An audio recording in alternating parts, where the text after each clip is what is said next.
What if you could go back in time and tell your younger self about all of the mistakes that you've made?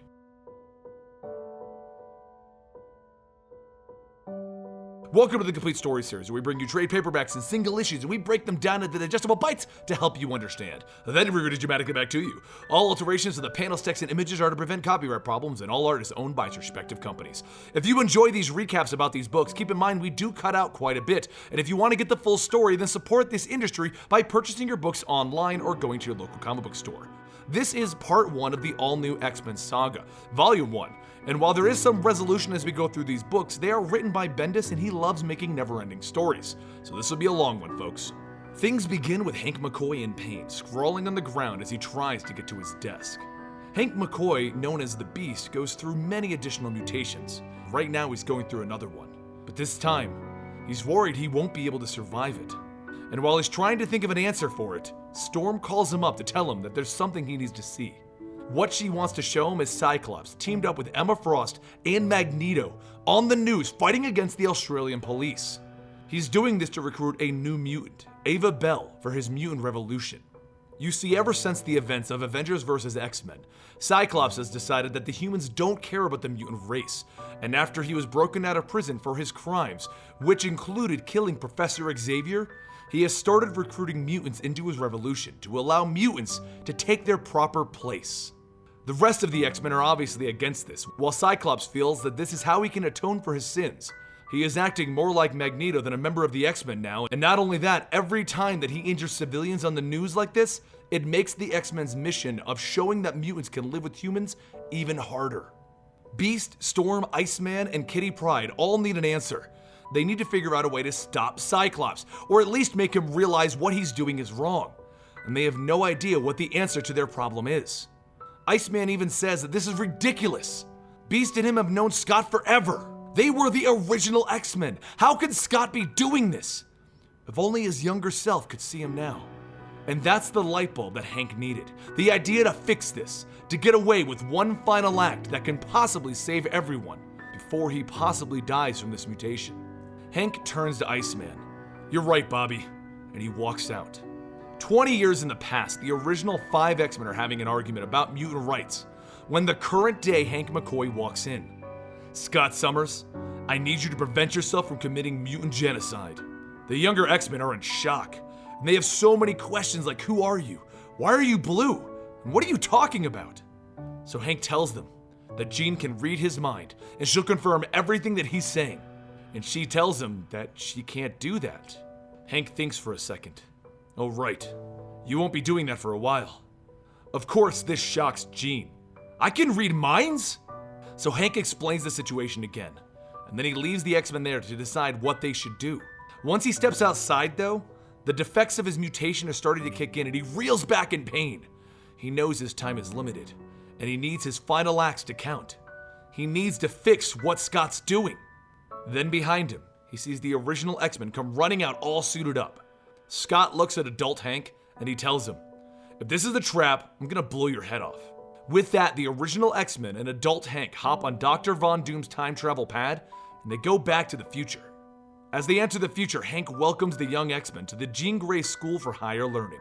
They're all in shock at how futuristic it is, how much has changed, and Jean wants to know why this place is named after her because it sure looks like the Xavier School for Higher Learning. But Beast didn't really think this one out, because Wolverine can tell Scott Summers is here from his scent, and he's not happy that Scott killed Xavier.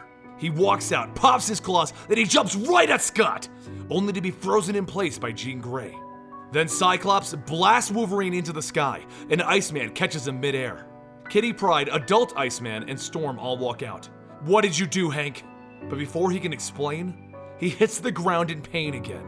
Everyone carries him into the med bay of the school, and through the pain of his mutation, he tries to explain his actions. If Scott could see how far he's fallen, maybe he'll fix this. Wolverine walks in and he demands that the little X-Men come with him, and he takes them to the lounge. They are going back. Obviously, Hank isn't thinking straight, and they need to figure out how they can bring them all back as soon as possible. But before he can finish, Jean Grey puts him to sleep. She explains that while he was saying that they all need to go back, actually, he was thinking that Hank is a hero for doing this. "You're able to read thoughts, Jean?" I could do it, Scott," she says to him all excited. And just as they're starting to get a grasp on things, a news report comes over stating that another mutant has popped up in Dallas. Well, he's looking for mutants, so let's go, Scott says.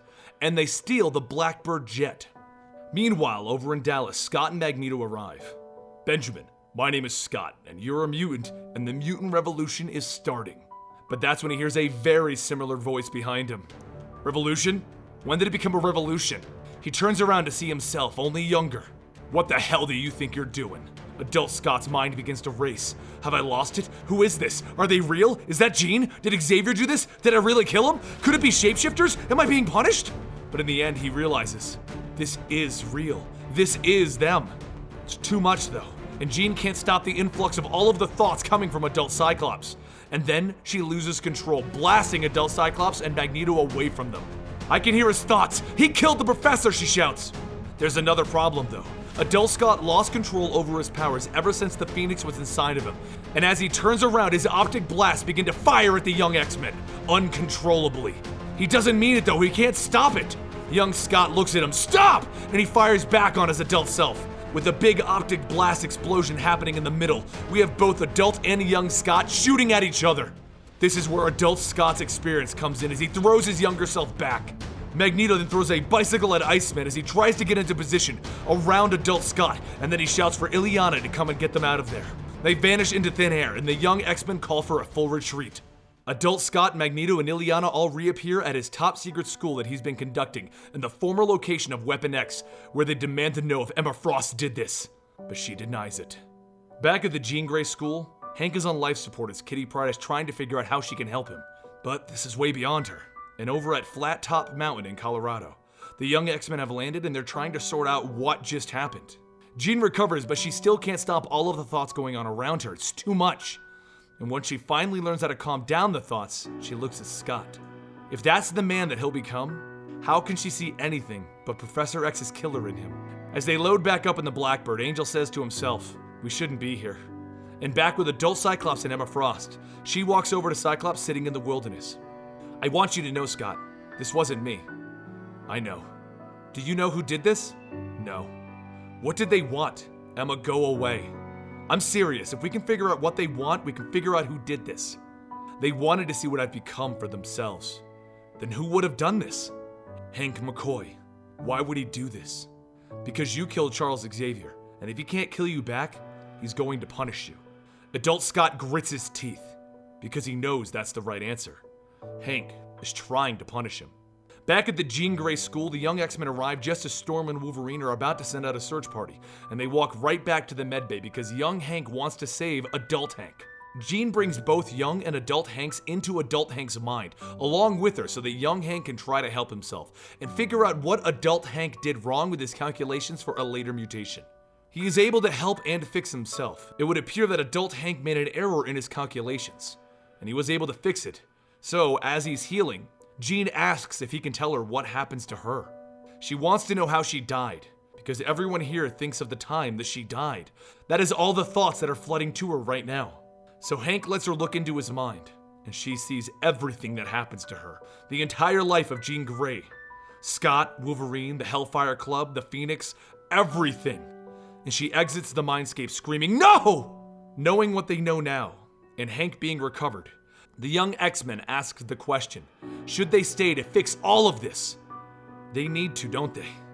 They aren't going home like everyone is telling them to. It's their decision, no one else's. So Scott talks to his team and he holds a vote. If Jean votes that they should stay, Scott votes that they should stay, Angel says they should go home, Hank says that they should stay, and Iceman votes stay because he wants to make his older self look like a lame ass. Kitty Pryde then volunteers to keep an eye on them because she wanted a way to honor Professor X, and there's no better way that she can think of. But things aren't all fine and dandy, and Angel wants to know why nobody is talking about him. Where is he? And Scott wants a moment alone with Jean. But after what she saw he becomes, she tells him to leave her the hell alone. Things are about to get very interesting for the Young X-Men, because now they're in the modern day. But how are they gonna fix this? How can they fix the Mutant Revolution? Personally, the entire all-new X-Men saga is one of my favorite X-Men storylines, and I hope you enjoy it just like I did. This is Volume 1, and if you want to go ahead and get ahead of us, you can go ahead and pick up Volume 2 to figure out where this goes. I'm Benny the Comicstorian, and I'll see you guys next time right here.